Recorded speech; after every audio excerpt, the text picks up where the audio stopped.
वृषभ राशीचे रोहिणी नक्षत्र. रोहिणी नक्षत्र हे वृषभ राशीत 10 अंश ते 23.20 अंशापर्यंत पसरलेले आहे आणि भारतीय पौराणिक कथेनुसार तिला चंद्राची आवडती पत्नी मानली जाते. यामागील कारण तिचे सौंदर्य, आकर्षण, सुसंस्कृतपणा आणि प्रेमाची कला होती, जी तिला नैसर्गिकरित्या मिळाली.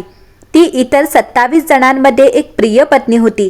तिला लाल गाय किंवा लाल गाय म्हणून ओळखले जाते. रोहिणी नक्षत्राच्या लोकांची त्वचा लालसर आणि कडक असते. गालांवर किंवा नाकावर, तळहातांवर आणि तळव्यावर लालसर रंग असतो. बहुतेक लोकांपेक्षा जास्त किंवा अशी त्वचा जी खूप सहजपणे लाल होते. ते संगीत आणि कलेत कुशल असतात. उदाहरणार्थ, कृष्ण संगीत आणि बासरीमध्ये कुशल होते, कारण कृष्णाचा जन्म सर्व गोपींच्या आवडत्या रोहिणी नक्षत्रात झाला होता. रोहिणी हे वृषभ राशीचे नक्षत्र, परंतु तिचा स्वभाव अति स्त्रीलिंगी आहे. रोहिणी ही वृषभ राशीच्या खऱ्या शुक्र राशीत राहते आणि रोहिणी ही कुटुंबातील 2 मुलींपैकी मोठे असू शकते. कधीकधी नर रोहिणीला पालकत्व दिलेले मानले जाते, परंतु दोन्ही बाबतीत पालकांच्या अगदी जवळचे असावे. ते कृष्णासारखे नीतिमान आणि वाईटाचे निर्मूलन करणारे असतात. ते तापट देखील असतात आणि विरुद्ध लिंगाच्या व्यक्तीला जवळजवळ सहजतेने करिश्माई दिसतात, जसे गोपींना कृष्ण आणि चंद्राला रोहिणी. त्यांच्यात त्यांच्या उत्साही आणि कलात्मक स्वभावाचे वैशिष्ट्य आहे, जे व्यावसायिक प्रयत्नांमध्ये बदलू शकते. संगीत, नृत्य, ललित कला, कादंबऱ्या आणि वाचन किंवा डायरी लिहिणे यासारख्या स्त्रीलिंगी वर्तन रोहिणीसाठी विशिष्ट आहेत. ते स्वावलंबी आणि स्वतंत्र आहेत. वैदिक संस्कृतीत चंद्र हा मनाचा कारक आहे आणि म्हणूनच रोहिणी नक्षत्राखाली जन्मलेल्या लोकांचा स्वभाव सर्जनशील असतो आणि त्यांच्या भटकंती विचारांवर चांगले नियंत्रण असते. या नक्षत्रात जन्मलेल्या लोकांमध्ये मंत्रमुग्ध करणारे सौंदर्य आणि सहज लक्ष वेधून घेणारा मधुर आवाज देखील असतो. आदी देवता ग्रहाबद्दल मानसिक स्पष्टता देते आणि त्यांच्याद्वारे देवता आणि ग्रहाच्या दैवी ऊर्जा स्रोताशी संपर्क साधू शकतो. प्रजापती हा जीवनाचा निर्माता आहे आणि त्याचे रक्षक आहे.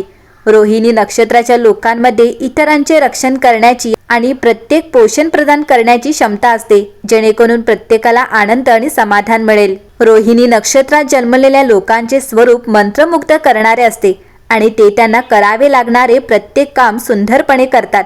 रोहिणी राशीत जन्मलेल्या लोकांमध्ये उत्तम सर्जनशील क्षमता आणि गोड मधुर आवाज असतो. रोहिणी नक्षत्रात जन्मलेल्या लोकांसोबत वेळ घालवायला लोकांना आवडेल. रोहिणी नक्षत्रामध्ये आयुर्वेदिक गुणधर्म पाहता कफ आहे. कफाचे मुख्य कार्य म्हणजे स्नायू, हाडे आणि चरबी एकत्र ठेवून शरीराचे रक्षण करणे.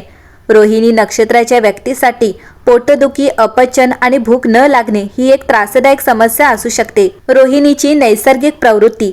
नक्षत्राच्या नैसर्गिक प्रवृत्ती आपल्याला त्यांच्या रोमॅन्टिक आणि लैंगिक स्वभावाबरोबरच बौद्धिक क्षमतांबद्दलही सांगतात, ज्यामध्ये विशिष्ट परिस्थितीत त्यांच्या प्रतिक्रियांचा समावेश असतो, जो त्यांच्या प्राणी किंवा योनी प्रकाराने दर्शविला जातो. रोहिणी ही सर्प योनीशी संबंधित आहे. त्यांना त्यांच्या प्रियकराला मिठी मारणे आवडते आणि त्यांच्या जोडीदाराला त्यांच्या उपस्थितीने वेढण्याचा प्रयत्न करून प्रेम निर्माण करण्याच्या किंवा प्रणयाच्या कृतीत पूर्णपणे गुंतून आवडते. ते खूप मालकीचे असतात, कारण साप सहजासहजी जाऊ देत नाही. जरी ते तसे करत असले तरी त्यांची मोह करण्याची शैली दीर्घकाळ लक्षात राहते. उदाहरणार्थ, कृष्ण आणि गोपी, ज्यांच्यासाठी तो अविस्मरणीय होता. रोहिणी नक्षत्रात रजगुण असतो, जो जातकांमध्ये राजेशाही गुण निर्माण करतो. म्हणून त्यांना पार्टी करायला, मजा करायला आणि मित्रांसोबत वेळ घालवायला आवडते. त्यांची नोकरीची प्रोफाईल देखील राजेशाही असेल आणि त्या व्यक्तीला त्यांच्या कामाच्या ठिकाणी सर्व सुविधाही मिळतील. तसेच रोहिणी नक्षत्राचे गण हे मानव गणाचे आहे. मानव गणात अशा लोकांचा समावेश आहे ज्यांचे प्रमाण खूप सात्विक आणि धार्मिक नाही किंवा खूप राक्षसी आणि विचलित नाही. ते मानवी स्वभावाचे आहेत, ज्यात सामान्य गुणधर्म, खूप जास्त अंतर्ज्ञान किंवा कोणत्याही प्रकारची राजनैतिकता नाही. तसेच मातीचा घटक आहे. सतत निर्मिती आणि उपजीविका टिकवून ठेवण्यासाठी रोहिणी नक्षत्रात जन्मलेल्या लोकांना आधार देणे आवश्यक आहे आणि उत्पत्तीशी जोडलेले राहणे आवश्यक आहे. एका पुनरुज्जीवित प्रक्रियेसह रोहिणीचे लोक यश मिळवतील आणि त्यांच्याभोवती एक आनंदी आणि समाधानी समाज निर्माण करतील. मंडळी, रोहिणी नक्षत्राबद्दल बोलायचे झाले तर जेव्हा सूर्य चंद्र रोहिणी नक्षत्रात प्रवेश करतो तेव्हा त्याची उष्णता लक्षणीयरित्या वाढते. असे म्हटले जाते की जर रोहिणी नवतप आणि रोहिणी नक्षत्राच्या दरम्यान किमान 9 दिवस पाऊस पडला नाही तर त्या वर्षी पाऊस जास्त असेल. रोहिणीच्या काळात पाऊस पडला तर त्याला सामान्यतः रोहिणीचे वितळणे असे म्हणतात. जेव्हा सूर्य वृषभ राशीत रोहिणी नक्षत्रातून प्रवास करतो तेव्हा उष्णता तीव्र होते. चंद्राची पत्नी मानल्या जाणाऱ्या रोहिणी नक्षत्रात उष्ण वारे जास्त असतात. सूर्य रोहिणी नक्षत्रात असताना चंद्र 9 नक्षत्रांमधून प्रवास करतो, म्हणून त्याला नवतप म्हणतात. रोहिणी नक्षत्राला वृषभ राशीचे प्रमुख म्हणतात. या नक्षत्रात 5 तारे आहेत. गवताच्या काडीसारखा आकार असलेला हा नक्षत्र फेब्रुवारीच्या मध्यात संध्याकाळी 6 ते 9च्या दरम्यान पश्चिम आकाशात दिसतो. कृतिका नक्षत्राच्या दक्षिणेस पूर्वेस तो दिसतो. रोहिणी नक्षत्राचे अधिपत्य ब्रह्मा करतात. तिचा अधिपत्य ग्रह शुक्र आहे. ती भाग्यवान मानली जाते. तिच्याकडे स्त्री जाती आहे आणि ती स्वभावाने शुभ आहे.